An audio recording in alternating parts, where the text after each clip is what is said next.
고린도전서 15장 42절부터 44절까지입니다.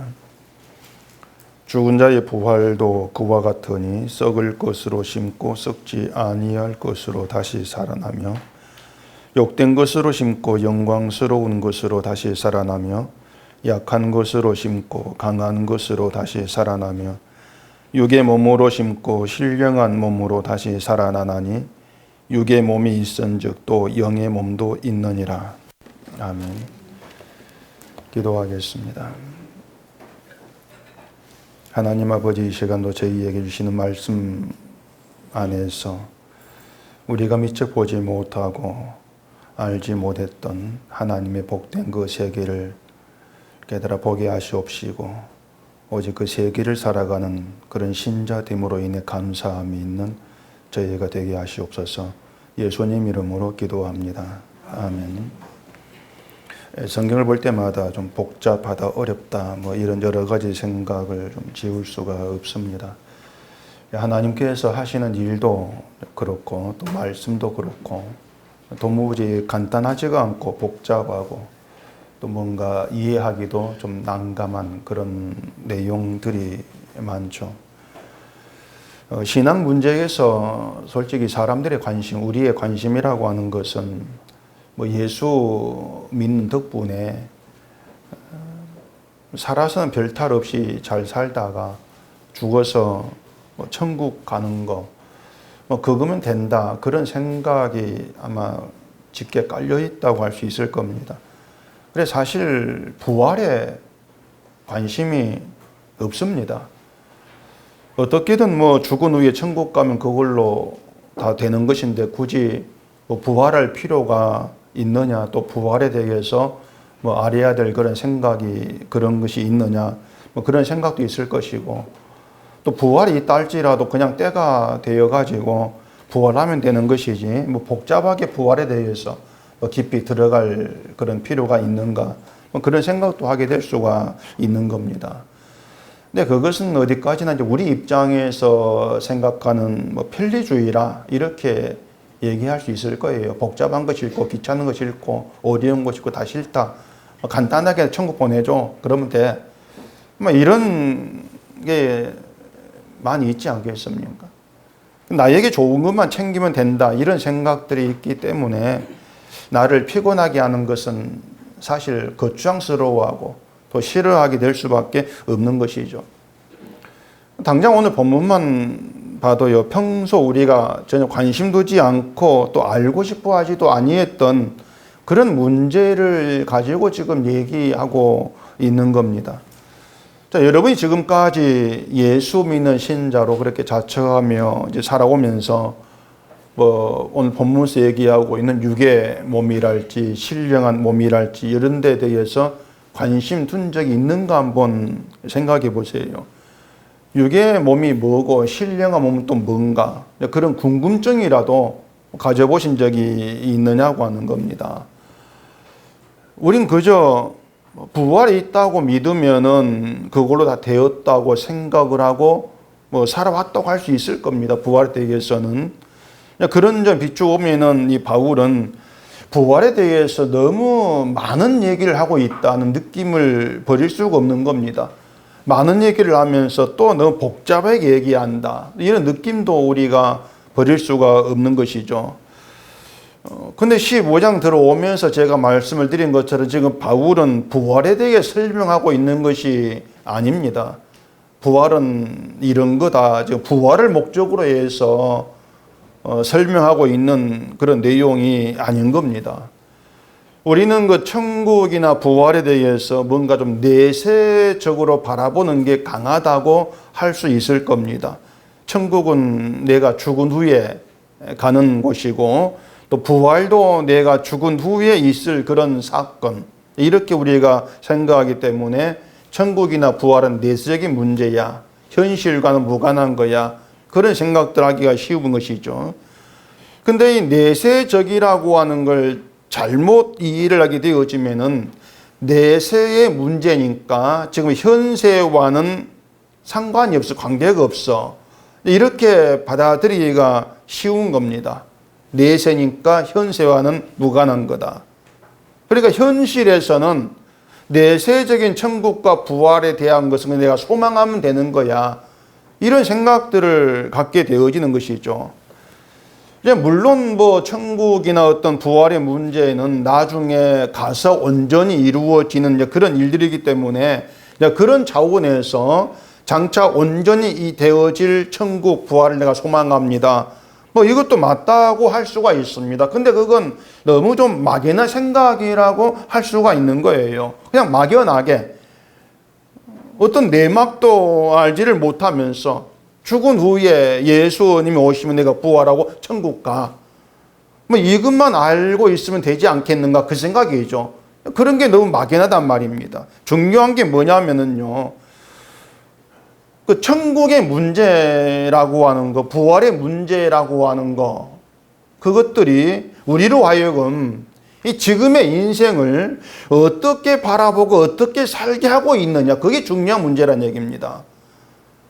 그 부활의 문제가 지금 현재를 살아가는 나로 하여금 그 삶에 어떤 영향을 주고 있지, 어떻게 내 삶을 이끌어가고 있지, 그게 중요한 문제가 되는 거예요. 근데 그걸 끊어버리는 겁니다. 이걸 끊어버리고 나중에 부활하면 되지. 이렇게만 막연히 생각하다 보니까 이 부활이 현재와 아무 연관이 없는, 연결점이 없는 그런 그 껍데기만 있다고 할 수 있는 부활로 전락되어 버린단 말입니다. 지난주에 성가대가 성악 전문가를 초청해서 이제 강의를 들었잖아요. 그건 이론을 들은 거예요. 이론을 들은 것인데, 발성을 어떻게 해야 되고, 호흡은 어떻게 해야 되고, 또 노래를 잘 부를 수 있는 그런 이론들을 여러분들이 들으실 거란 말입니다. 그런데 노래 실력은 그런 이론으로 보여지는 게 아니지 않습니까? 그걸 듣고 성악에 대해서 발성에 대해서 이론을 줄줄 깨고 있다 할지라도 저 사람이 이론을 잘 아니까 야 노래 잘 부른다. 우리는 그렇게 얘기하지를 않고 있는 겁니다. 실제로 목으로 소리를 내고 노래를 불렀을 때의 실력이 드러나는 거죠. 축구 시합할 때 해설가를 보고 야 축구 잘한다 이렇게 말하지 않지 않습니까? 축구에 대한 이론은 해박한데 실제로 공 차면은 헛발질하는 경우가 많아요. 그 축구 못해요 해설가들. 다는 아니겠지만 제가 아는 대로. 이 믿음이라고 하는 거 다르지가 않습니다. 우리가 성경에 대해서, 복음에 대해서 저 같은 경우에는 3박 4일도 강의할 수 있죠. 성경을 가지고. 어떤 사람은 또 한 달을 강의해도 될 정도로 전문가 있을 거란 말입니다. 그렇게 머리에 저장된 이론은 있습니다. 많다고도 할 수가 있을 것인데, 그렇게 뭔가 머리에 저장되어 가지고 입으로 얘기할 수 있는 거리가 많다 할지라도 그걸 가지고 야 믿음이 좋다, 믿음이 있다 이렇게 말하지 않는 거예요. 또 복음에 대해서 아는 게 많으니까 믿음 좋을까 이 착각이죠.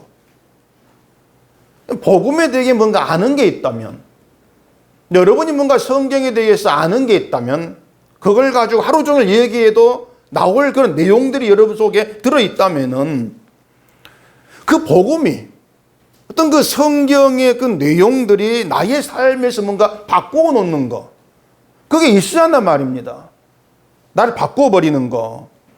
바울은 그 얘기를 하면서 몸에 대한 이야기를 하고 있는 거예요. 그 얘기를 하면서. 그렇기 때문에 바울은 내세적인 또 부활, 그 소망 이런 얘기 절대 하는 것이 아니고 이 부활 얘기가 우리 현재, 우리 현세, 지금을 살아가는 우리 삶과 어떻게 연결되어 있는가.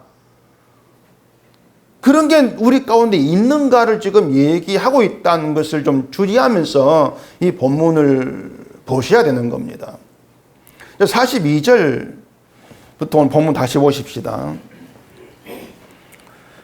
죽은 자의 부활도 그와 같으니 썩을 것으로 심고 썩지 아니할 것으로 다시 살아나며 욕된 것으로 심고 영광스러운 것으로 다시 살아나며 약한 것으로 심고 강한 것으로 다시 살아나며 육의 몸으로 심고 신령한 몸으로 다시 살아나나니 육의 몸이 있은즉 또 영의 몸이 있느니라. 자, 이 바울의 이 말을 우리가 보고 있으면은 다시 살아난다는 건 나중 일로 우리는 그렇게 이제 보기가 쉽단 말입니다. 나중 일로 썩지 아니하고 다시 살아나고 영광 다시 살아나고 이런 것은 지금 내 문제가 아니고 나중 일이야. 이렇게 밀쳐버린다는 얘기예요. 이제 그게 이 바울의 의도로 우리가 들어가지 못하고 또 부활을 내 손으로 밀려버리는 그런 또 잘못됨을 범하는 그런 해석이 된단 말입니다. 자, 일단 이 오늘 본문에서 우리가 좀 이걸 알려면은 그 42절에서 얘기하고 있는 죽은 자의 부활, 이 말에 대해서 좀 우리가 생각을 좀 해야 됩니다. 자, 우린 죽은 자의 부활 그러면은 육신이 죽은 자, 육신이 심장이 멈추고 숨이 끊어져서 죽고 화장해서 재가 되어 버리는 그걸 우리가 생각한단 말입니다. 우리가 알고 있는 죽음은 그거예요. 내 몸이 숨이 끊어 죽는 그걸 알고 있죠. 그렇게 육신이 죽은 자가 뭐 무덤에 있던 재가 되어가 낙골당에 있던 흩어지가 어떤지 간에 예수님 오시면 부활한다. 이것이 이제 기독교인들이 알고 있는 부활의 가장 기본적인 생각이란 말이에요. 가장 기본적인 것이죠. 근데 죽은 자의 부활이란 말은 이제 그런 의미로만 우리가 생각하기 때문에 지금 내 몸이 멀쩡하게 살아있는 나에게 부활은 나중 일이 된단 말입니다. 안 죽었으니까. 죽은 자의 부활은 나는 안 죽었으니까 지금 내 문제는 아니다. 이런 생각이 있게 되어지는 거예요. 근데 그것이 바로 부활을 이론으로만 머리에 담고 있는 수준이다. 그겁니다. 이론으로만. 그렇게 이건 나중 일 하다 보니까 부활 때문에 내 삶이 어떻게 바꾸어졌다는 것이 없는 거예요. 그게 중대한 문제라는 얘기입니다. 이 문제를 여러분 자기에 대해서 좀 생각해 보시라는 거예요. 여러분도 당연히 부활을 믿는 신자죠. 부활을 믿고 있습니다. 부활을 믿는데 그 부활을 믿는 그 믿음이 여러분 삶에 어떤 영향을 끼치었고 여러분 삶을 어떻게 바꾸어 놓는 것이 있는가를 들여다보시란 말입니다. 부활 때문에 내가 어떻게 바뀌었지? 그런 게 있냐고 하는 거예요. 없다면은 그게 부활을 모르고 믿지 않는 사람과 다를 게 뭐냐는 얘기죠. 없다면은 차라리 부활을 말하고 믿는다고 하는 것이 오히려 부활을 모르는 사람들 앞에서 내 부활을 믿어 이것이 오히려 부끄러운 것이 아니야 그 말입니다. 바뀐 게 없다면은 그 34절 15장에 보면은 깨어 의를 행하고 죄를 잊지 말라 하나님을 알지 못하는 자가 있기로 내가 너희를 부끄럽게 하기 위하여 말하노라 이런 말이 있습니다. 사도 바울이 고린도 교회를 향해서 내가 너희를 부끄럽게 하려고 지금 얘기한다. 이 말은 쉽게 말해서 너희가 하나님 알아 그 뜻이에요. 너희가 하나님을 알아 그거예요. 너희 중에 하나님을 알지 못한 자가 있는데 그럼 너희는 하나님을 알아 그거예요. 하나님을 알지 못한 자와 똑같으면서도 난 하나님을 안다. 그걸 부끄럽게 하려고 말을 한다는 겁니다. 바울이. 다시 말해 바울은 하나님을 안다고 하는 사람들에게 뭐 너희가 하나님 안다 웃기지 말아라. 그런 취지 말을 하고 있는 거예요. 똑같잖아. 부끄러운 줄 알아 그거예요. 근데 부끄럽게 하려고 말하는데 재밌는 게요. 부끄러움을 알게 되는 그것이 하나님을 아는 것으로 인정된다는 겁니다. 부끄럽게 하려고 말을 해요. 근데 바울의 말 들으면 내가 부끄러움을 알게 돼요. 아, 내가 부끄러운 존재였구나. 근데 그게 하나님을 아는 것이 인정이 되는 거예요. 성경에 그렇게 꼬여 있습니다. 그래서 하나님을 모르는 사람 끝까지 무슨 말인지를 몰라요. 끝까지. 자, 죽은 자에 대해서 제가 말씀을 드리고 있는데 단지 몸이 죽은 그걸 죽음으로만 그 죽음만 생각하지 말라겠죠. 그 내 몸이 죽는 죽음만 생각하기 때문에 이 부활에 대한 것을 현재 사건이 아니라 아직 오지 않은 미래적 사건으로 보는 잘못을 범한다 그랬습니다. 자, 그러면 성경이 과연 죽음을 육신의 죽음으로 얘기하는가? 그걸 보십시다. 요한계시록 한번 20장 펼쳐보세요. 요한계시록 20장. 요한계시록 20장 5절입니다. 그 나머지 죽은 자들은 그 천년이 차기까지 살지 못하더라. 이는 첫째 부활이라. 이 첫째 부활에 참여하는 자들은 복이 있고 거룩하도다. 둘째 사망이 그들을 다스리는 권세가 없고 도리어 그들이 하나님과 그리스도의 제사장이 되어 천년 동안 그리스도와 더불어 왕노릇하리라. 자, 여기 보면은 첫째 부활이란 말이 나오고 둘째 사망이란 말이 나오고 있습니다. 이상한 것은요, 첫째 부활이란 말은 뒤에 둘째 부활이 있다는 그런 뜻이지 않습니까? 첫째라는 말이. 근데 둘째 부활 이 말을 안 해요. 첫째 부활만 해놓고. 그리고 둘째 사망, 이건 첫째 사망이 있다는 것인데 역시 첫째 사망 이 말을 안 합니다. 바로 둘째 사망 얘기를 해버립니다. 근데 어쨌든 사망이, 죽음이 두 개가 있다는 거예요. 첫째 사망, 둘째 사망 두 개가 있다. 첫째 부활이라는 말 다르지가 않습니다. 첫째 부활 그러면은 그 다음에 또 부활이 있다 그 뜻이거든요. 사망도 두 개. 그리고 부활도 뭐 둘째 부활이 두 개. 우리가 평소에 알고 있던 것과는 전혀 지금 다른 얘기하고 있는 거예요. 우리가 알고 있는 부활은 하나예요. 예수 오시는 부활하는 거 하나예요. 근데 요한계시록에서는 첫째 부활을 얘기한다는 얘기입니다. 그리고 또 뒤에 부활이 있다는 거예요. 복잡하죠. 그래서 아니 목사님 그거 뭐 천국 못 갑니까? 이런 짜증이 있는 거예요. 사망이 몇 개냐 부활이 몇 개냐 이거 모른다고 천국 못 가는 거 아닙니다. 잘 가실 수 있어요. 믿음으로. 천국은 믿음으로 가는 것이지 뭐 성경 이론 시험 쳐가지고 가는 게 아니거든요. 그 한국당 대표 그 황교안 씨가 자기 아들 학점하고 뭐 토익 좀 낮았는데도 대기업 들어가 해가지고 호되게 당하지 않습니까? 근데 천국은 진짜 성경 시험 연수 이걸로 안 들어가요. 빵점만 해도 넉넉히 들어가요. 믿음으로. 지금 당연히 시험 봐도 빵점 나올 분 많을 거예요. 그래도 천국은 들어가요. 그냥 가는 게 아니고 하나님께서 믿음을 보니까 그 믿음으로 들어간 나라라 그 말입니다. 근데 그냥 믿음이 아닌 거예요. 그냥 믿음이 아니고 하나님이 선물로 준 믿음. 인간의 것이 전혀 섞이지 않은 순수한 하나님 편 믿음. 그 믿음이어야 돼요. 때문에 그게 어떤 믿음이 이걸 아는 게 중요하죠. 그게 어떤 믿음입니까? 그걸 알기 위해서 이제 죽은 자의 부활과 연관된 둘째 사망이나 첫째 부활 여기에 대해서 제가 말씀드릴 필요가 있는 겁니다. 뭐 계시록 시간 아니니까 간단하게 제가 그냥 말씀을 드릴게요. 둘째 사망은 영원한 사망이에요. 다시 말해서 지옥 들어가는 게 둘째 사망입니다. 영원한 사망이 들어가는 거. 그러면 첫째 사망은 뭐겠습니까? 둘째 사망이 영원한 지옥 가는 거라면 첫째 사망은 뭐예요? 인간이 죄 아래에 있게 된 상태, 그게 첫째 사망이에요. 이미 죽었잖아요. 죄 아래에서. 선악과를 먹으면 정령 죽으려 했었는데 그게 첫째 사망입니다.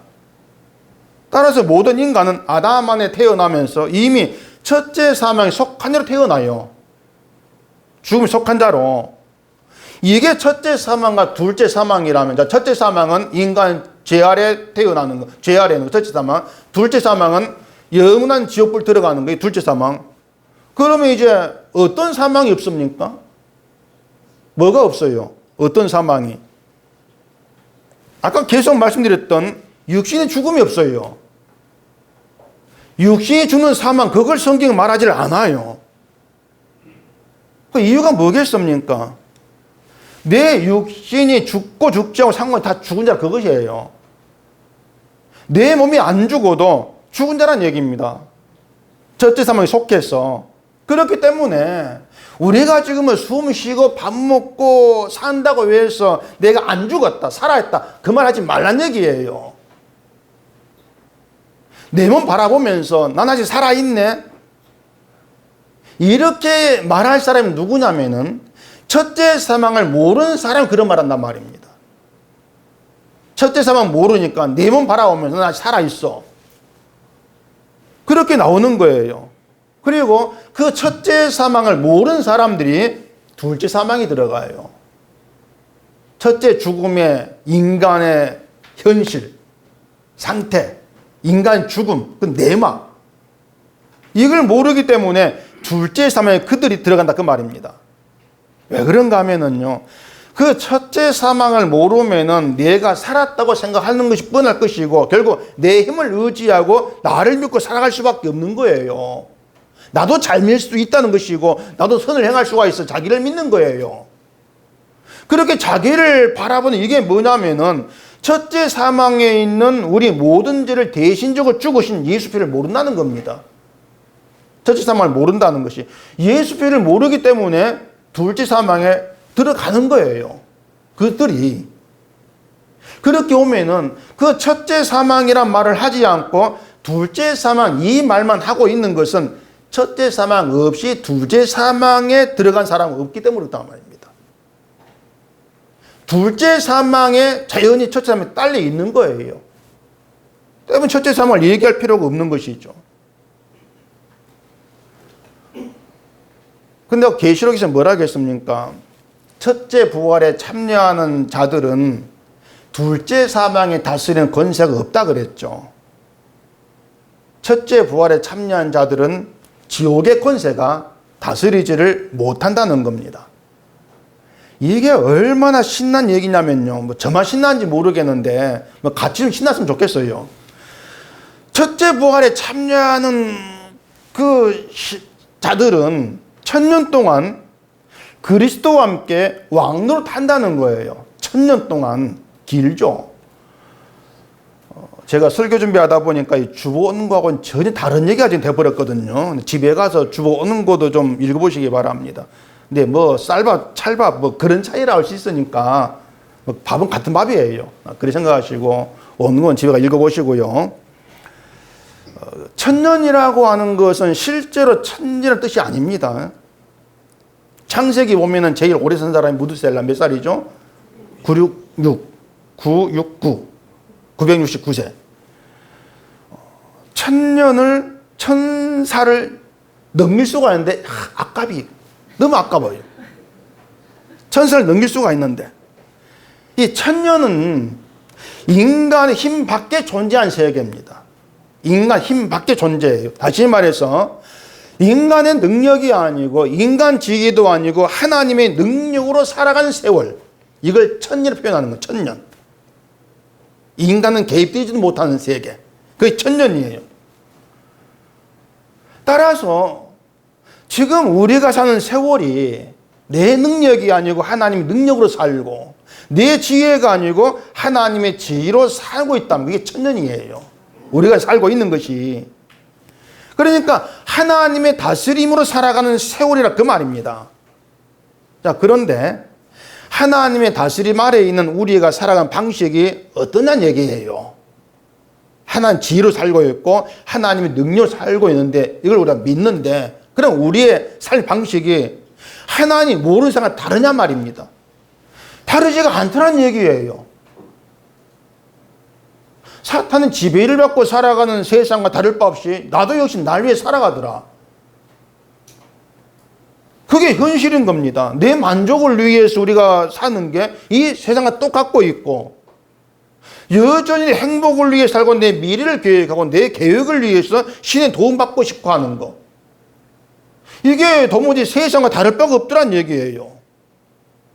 우리가 도무지 이런 삶의 방식에서 벗어나지를 못합니다. 그게 우리 연약함이죠. 그래 이게 고민이 되기도 하고 믿음이 흔들림이 있게 되는 거예요. 그러니까 이렇게 산 신자일까? 이런 흔들림이 수시로 일어나는 것이죠. 그래 생각이 뭐냐면 교회 생활입니다. 세상을 어떻게 생각을 덮어버리고 교회 생활로 나를 확인하고 싶어 하는 거예요. 그러다 보니까 세상은 제멋대로 살고 있으면서도 교회 생활 열심히 한다는 그것을 내세워가지고 나 믿음이 있다. 이게 지금의 기독교죠. 문제는 하나님 그것을 믿음으로 인정치를 않으신다는 얘기입니다. 이런 문제 때문에 성경이 우리가 원하는 것처럼 간단하게 얘기될 수가 없던 거예요. 근데 성경이 복잡하다고 생각되는 이유가 뭐냐면은 하나님의 구원 방식이 복잡해서가 아니고요. 이 말씀들 하나하나가 늘 우리의 착각과 죄를 끄집어내기 때문에 복잡하게 들린단 말입니다.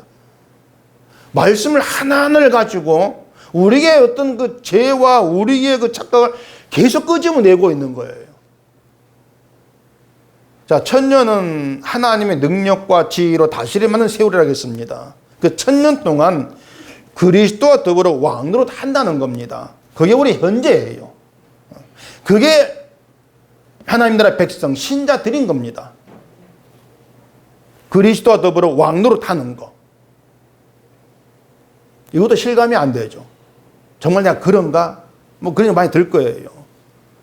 왕노릇 한다는 것은 내가 왕의 뜻이 아닙니다. 왕노릇 하는 거 왕이 아니에요. 왕은 예수님이에요.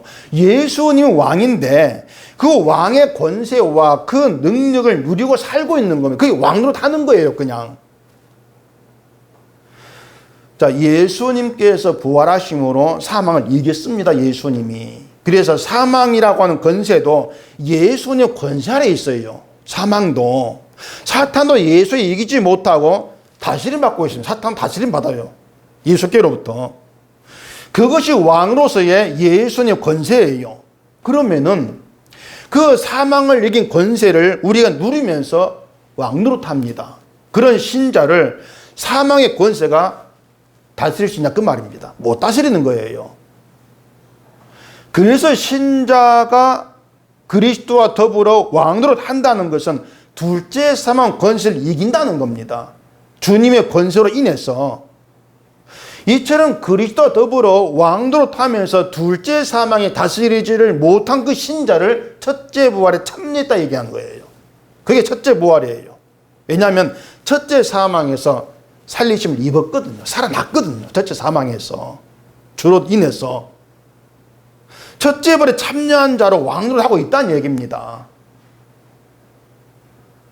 42절에 죽은 자의 부활을 이런 의미로 이해를 하자는 겁니다. 현재 나에게 되어진 일, 왕노릇 하고 있는 이게 첫째 부활에 참여된 신자의 모습, 그게 우리다. 그렇게 보자는 얘기예요. 좀 이해가 되셨습니까? 그래서 현재적인 사건으로부터 부활은 출발을 돼야 된단 말입니다. 육신이 죽고 나중에 사는 그런 부활 말고 그리스도와 더불어 함께함으로써 둘째 사망에 다스리지를 못하는, 그래서 이미 생명에 속한 자로 살아가는 그것, 이걸 죽은 자의 부활로 우리가 받아들이자는 얘기입니다. 그게 지금 내 부활이니까. 그래서 예수의 신자는 이미 부활에 속해 버린 거예요. 그러니까 둘째 부활을 생각할 필요가 없어요. 첫째 부활에 참여했다면 둘째 부활에 이미 거의 들어있는 거예요. 그렇기 때문에 첫째 부활을 말하고 둘째 부활을 말할 필요가 없는 거예요. 첫째 부활이 없는 자가 둘째 부활 들어간다 없어요. 그것은요. 이미 첫째 부활에 참여된 자만 둘째 부활에 들어가는 것이죠. 그래서 부활이 첫째 부활 한 번으로 끝나는 것이 아니라 예수님이 다시 오시면은 새로운 몸을 입은 부활은 나중에 완성된 것으로 있게 되어진다는 얘기입니다. 근데 그것은 첫째 부활에 참여된 자들에게 몫이다. 이렇게 말하는 것이죠. 그래서 첫째 부활에 참여했다는 이미 둘째 부활 안에 있다는 거. 그렇기 때문에 부활을 우리가 내세적으로 밀쳐놓고 나중 죽어서 가는 거, 그렇게 얘기할 수가 없다는 사실이란 말입니다. 본문에서 바울이 말한 죽은 자의 부활, 이것이 육신이 죽으면 나중에 부활하는 것을 말하는 것이 아니고, 제가 말씀을 드린 것처럼 첫째 사망에 속한 인간이 죄가 용서가 되어서 하나님이 자비하심으로 다시 살아남을 입은 그 첫째 부활을 말하는 것.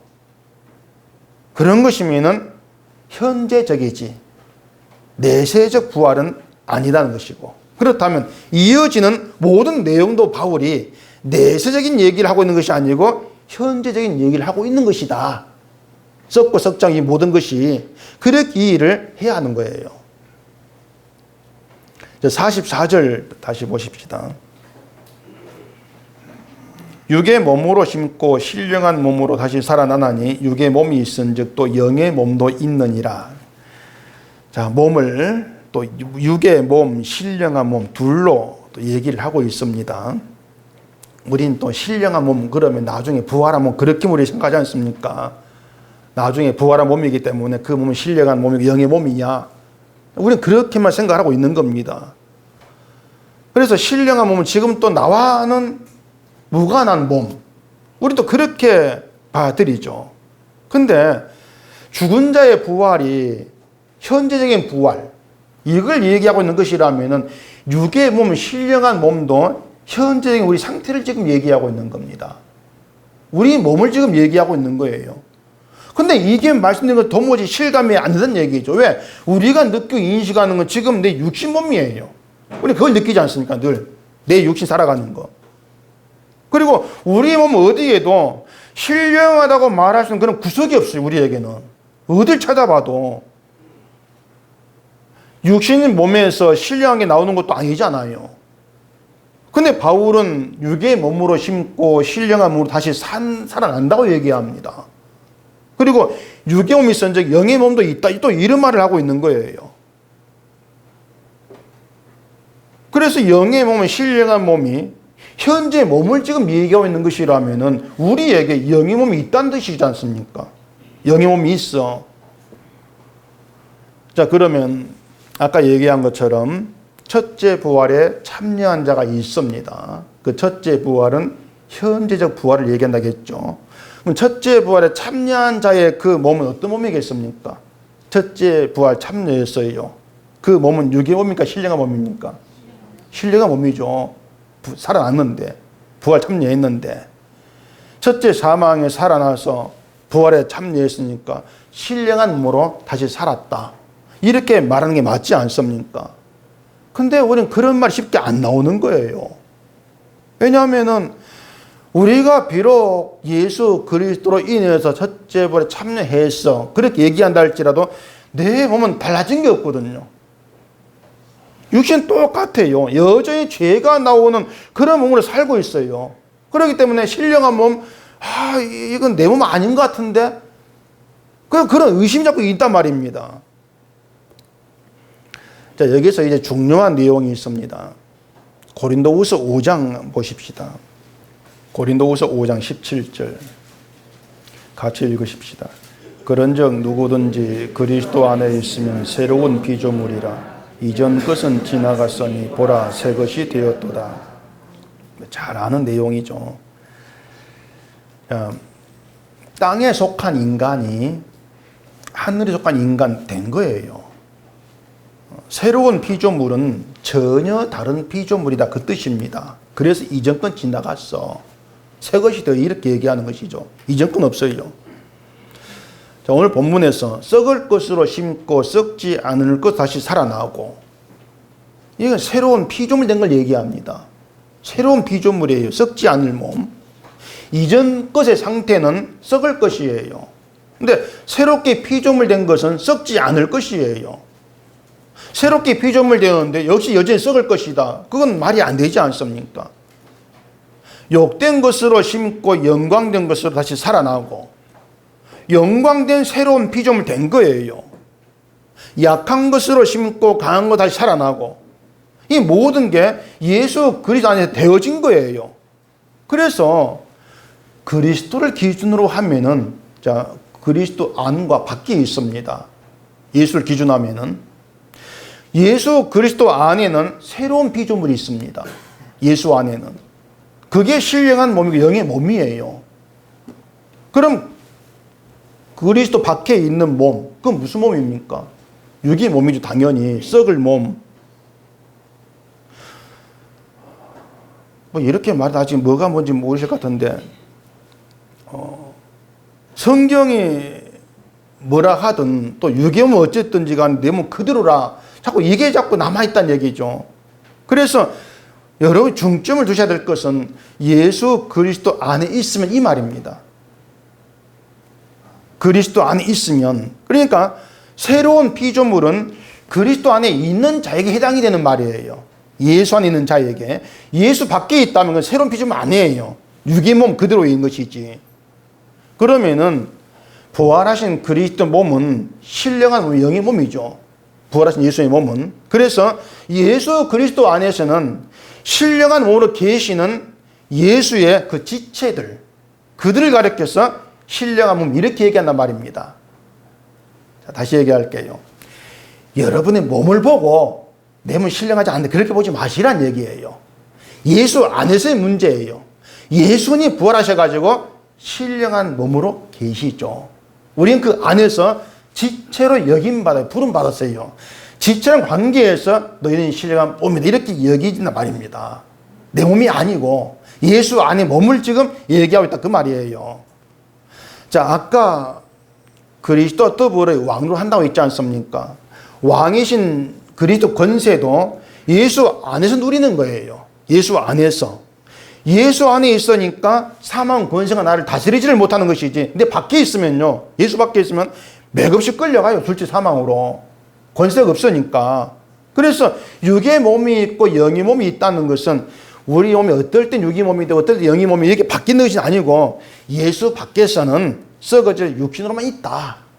그게 육의 몸인 것이고 예수 그리스도 안에서는 내 몸으로 신앙생활 잘하고 죄를 이겨가지고 둘째 사망도 이기는 것이 아니고 이미 사망을 이긴 예수 덕분에 사는 것이고 그걸 두고 영의 몸 이렇게 말하고 있다 그 말입니다. 예수 덕분에 사는 몸을 두고 말하는 것이죠. 그러니까 예수 그리스도 안에서는 나를 보고 나를 얘기하는 게 아니에요. 주 안에서는 누굴 봅니까? 예수를 보고 내를 얘기하죠. 예수를 보고. 나를 보고 나를 얘기하면 볼 것 없이 둘째 사망에 들어갈 저주할 존재입니다. 볼 것 없어요. 날 보고 날 얘기하면. 죄밖에 안 보이지 않습니까? 근데 예수를 봐요. 그럼 죄가 안 보이지 않습니까? 예수 안에 죄가 없잖아요. 죄를 말하지 않아요. 예수님의 그 용서의 은혜 그것만 얘기해요. 영광의 몸만 얘기해요. 우리는 그 지체가 돼 있어요.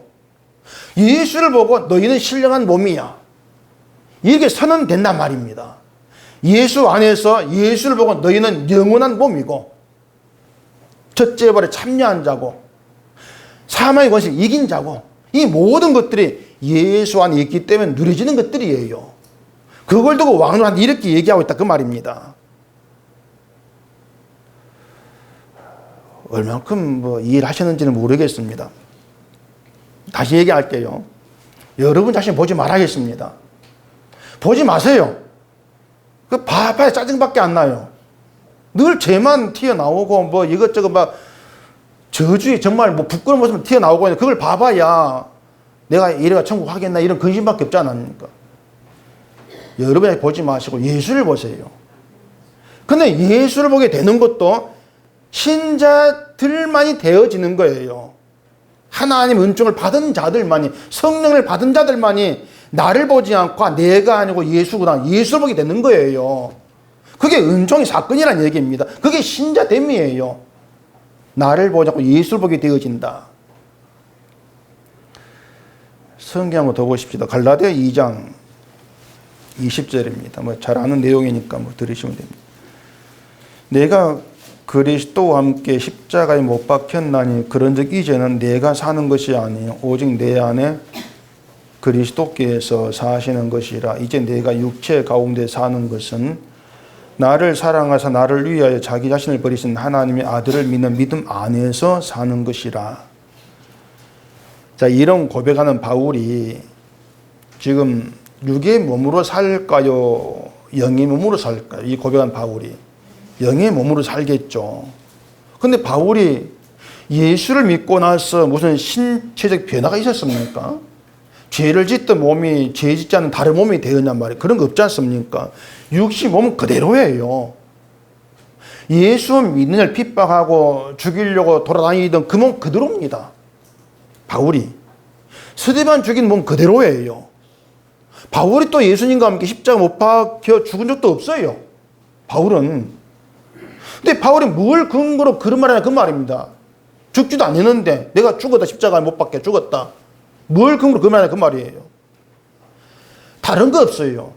바울은 성령 받은 사람이고 성령에 의해서 자기가 저주받을 자란 것을 보게 된 거예요. 그래서 내 죄를 대신 지시고 죽은 예수에게 자기를 보고 있는 것이죠. 예수에게는 저기 나구나. 그렇게 십자가에서 인간에 대한 모든 내막을 알게 되어지니까 바울은 의의는 하나도 없어. 이런 말도 하는 것이고 내가 저한테 못 박혀 죽었어. 자기가 저주 혼자 그 뜻이에요. 그것이. 그렇게 자기를 보게 된 거예요.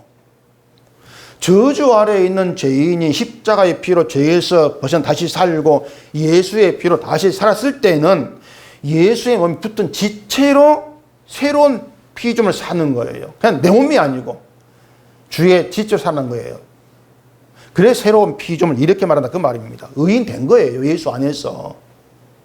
그게 신자의 완성됨이에요. 따라서 신자가 신령한 몸이라고 했을 때 그 신령한 몸으로 살아가는 게 뭐냐? 뭐가 신령한 몸으로 사는 것이냐? 그건요, 예수를 믿는 믿음으로 사는 겁니다. 그게 신령한 몸으로 살아가는 거예요. 또 이 말 듣고 또 그럴 줄 알았다. 또 뻔한 말이네. 또 이럴지 모르겠는데 제가 누누이 얘기하잖아요. 우리가 예수를 믿는 믿음으로 사는 것을 쉽게 생각하지 말라. 우리는 불가능한 일입니다. 믿음으로 산다는 게. 성령 받지 않으면 우린 믿음으로 못 살아요. 근데 자꾸 믿음을 사는 고집부린 이유가 뭐냐면 내 믿음이거든요. 그것이 내 믿음. 하나님이 좀 믿음 나를 안 보는 거, 주만 바라보는 것인데 내 믿음은 날 위해 살아가요. 날 위해 줄을 잡고. 그걸 믿음 생각하니까 난 믿음 살고 있는데 이렇게 생각이 되어지는 것이죠. 다시 말하자면 믿음 불가능합니다. 근데 예수를 믿는 믿음으로 산다는 건 성령의 다스림 때문에 그래요. 그 믿음으로 살아가는 게 신자의 신뢰가 몸으로 살아가는 거예요. 그런 신자에 나올 건 주를 향한 자랑밖에 없지 않습니까? 주의 은혜밖에 없는 것이고. 그렇게 예수만 믿고 예수만 신뢰하는 그런 믿음 가운데 있기 때문에 자기 육신을 신뢰하지 않은 겁니다. 자기 몸을. 내가 뭘 한다? 이게 있을 수가 없는 거예요. 자기 몸으로 행해지는 어떠한 것도 안 믿는 거예요. 이건 선도 아니야. 근데 공로 아니야. 안 믿는 거죠. 그러면서 늘 주만 보게 되는 거예요. 늘 그 마음이 주께로 돌이킴 받아요. 교회 생활 열심히를 했다 할지라도 내가 열심히 그걸 보는 것이 아니고 예수를 봐요. 항상. 십자가에 피 흘린 주님의 그 수고, 고난, 그 주만 봐요. 왜냐하면 주님의 그 십자가의 고난 앞에서 내 열심, 이건 쓰레기다.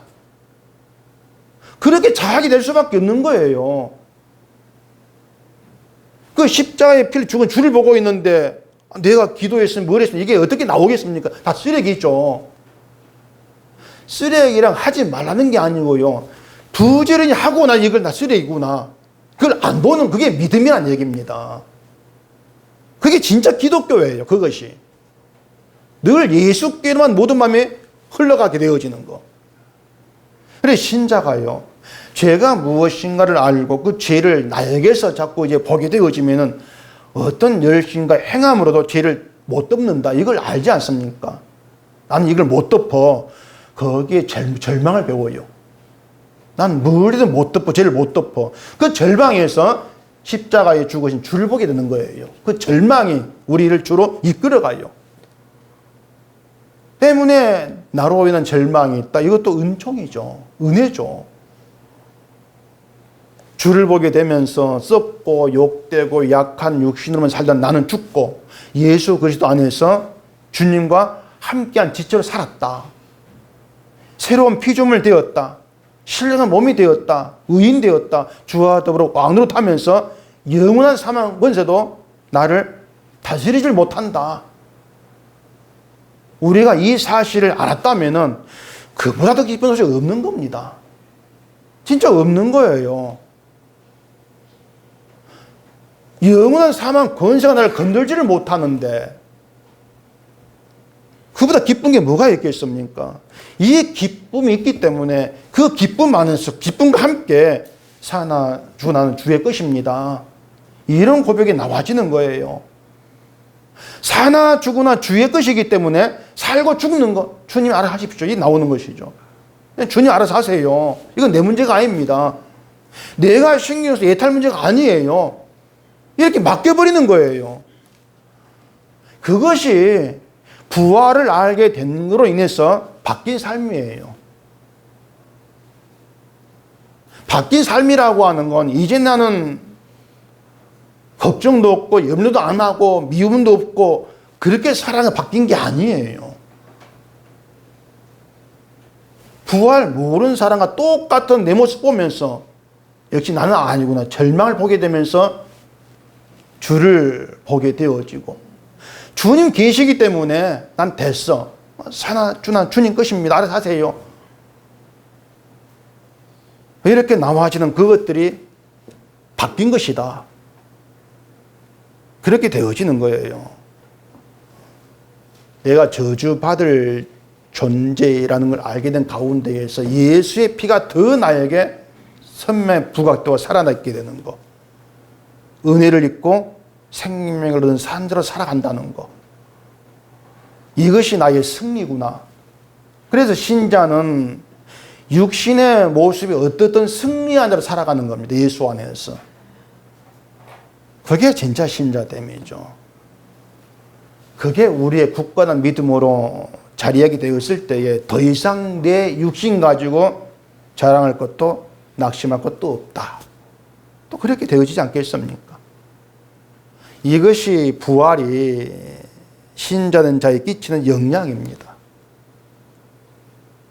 그래서 육의 몸으로 심고 신령한 몸으로 다시 살아난 신자는 내가 아니올시다. 내가 아니고 예수의 주 되심을 보여주는 그 증거자, 주의 증거자의 길로 가게 되는 겁니다.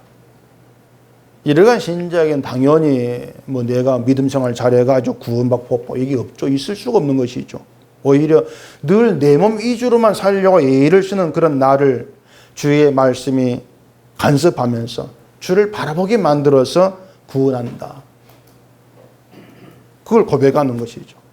그렇게 믿음은요, 나를 보는 것이 아니고 주의 일하심 보게 하고 주만 의지하게 만들어냅니다. 그게 믿음의 능력이에요. 그래 주로 인해 감사하고 주를 높이고 기뻐하는 거죠. 그게 영을 몸으로 사는 거예요. 그것이. 그러니까 뭘 해야 될까?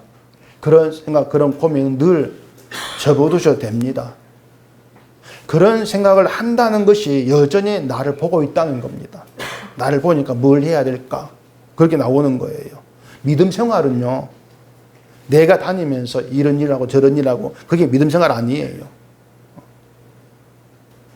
세상을 사는 건요, 여러분이 몸을 다녀서 일하는 게 아니고요, 주님께서 여러분을 데리고 다닙니다. 주가 데리고 다녀요. 다니시면서 이런 일도 만나게 하시고 저런 일도 만나게 하시는 겁니다. 그러면서 그 모든 일 속에서 네가 저주받을 자라 지적받게 하시는 거예요.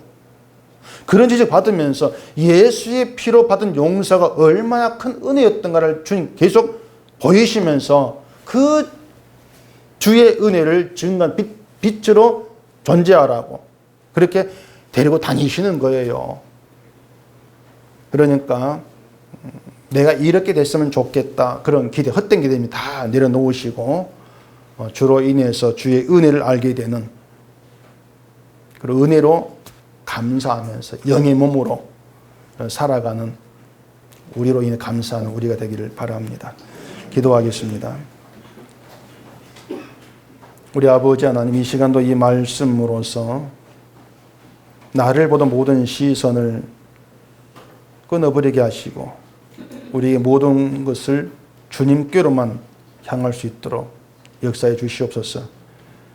이 땅을 살아가면서 내가 누군가, 어떻게 살아야 내가 자랑될까, 이런 관심이 아니고 주님이 나를 데리고 다니시면서 어떤 일을 하고 계시는가, 여기에 관심 두면서 오직 우리의 온 심령에 주님의 은혜만 남고 그 은혜만 충만히 넘칠 수 있는 저희가 되게 하시옵소서.